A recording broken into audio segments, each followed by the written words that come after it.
Maraming yung ginawa para sa news or documentaries. Ano yung pinakadelikado? Pinakadelikado, alam mo Tito Boy, iba-ibang risk eh. Merong physical risk. Nag-cover ako ng mga malalakas na bagyo. So, tumatak yan sa aking body of work. Pero meron ding mga topics na delikado dahil may mga binabaga kang mga makapangyarihan. So, there are stories about, for example, very influential politicians or very big corporations or mga about insurgency, for example. Yan, very sensitive. Kasi nakaranas na tayo ng binash, na tanong kanina. So, you understand it's part of the territory. But of course, minsan nakakatakot din. Lalo kapag talagang consistent at tuloy-tuloy. Ito talagang napaka-interesante yung pag-usapan ngayon. Kasi halimbawa, napapagitna tayo dito sa lahat nitong mga investigasyon mula sa ICI, Blue Ribbon Committee, dati sa Kongreso. Lahat-lahat ng ito, it's so noisy, it's so chaotic out there. Nasaan ka as someone in the news? You know, I have really strong opinions about it. I believe strongly in the importance of good governance and accountability. Hindi naman deniable eh. It's out there na talagang grabe ang korupsyon. Bilyong-bilyong piso ang pinag-uusapan. At ang pinaka-nakalulungkot, latest lang ito sa mahabang kasaysayan natin na merong mga expose tapos wala naman nangyayari.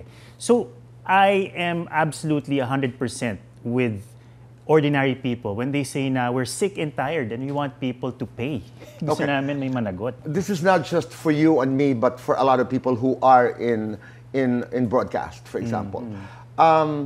Habang naghahanap ka ng ebidensya, habang naghahanap tayo ng mga katibayan, we make certain opinions. We have our own opinions based on many things. Pagdating sa trabaho, paano ang balanse, in your opinion, doon sa klarong-klaro naman, naniniwala ka na itong taong to magnanakaw at mandarambong, tapos biglang nakakaharap mo, and you actually give airtime and you're trying to be fair. Is that possible? I think it's possible.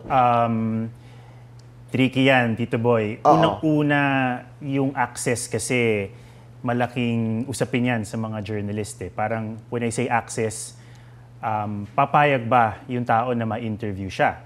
No? Kung alam nung i-interviewin... Or kung hindi man, abogado o di kaya kakampi noong taong involved. Yun na nga, parang halimbawa kung alam nung i-interviewin na itong reporter na to, will ask tough questions, will be adversarial, baka sabihin niya, wag na lang. Okay. Pero at the same time, hindi naman pwedeng mag-pull ka ng punches kasi you owe it to the public to ask the questions they want to ask. So yes, kung ang meron ka palang ay akusasyon, itanong mo sa kanya yung mga akusasyon na yun. Pero kung meron ka ng ebidensya, merong nagsalita, halimbawa, merong document, merong litrato, kailangan mong ihapag sa kanila yun. Right. At hindi mo lang pwedeng tanggapin na blanket denial. You have to be diligent about those things.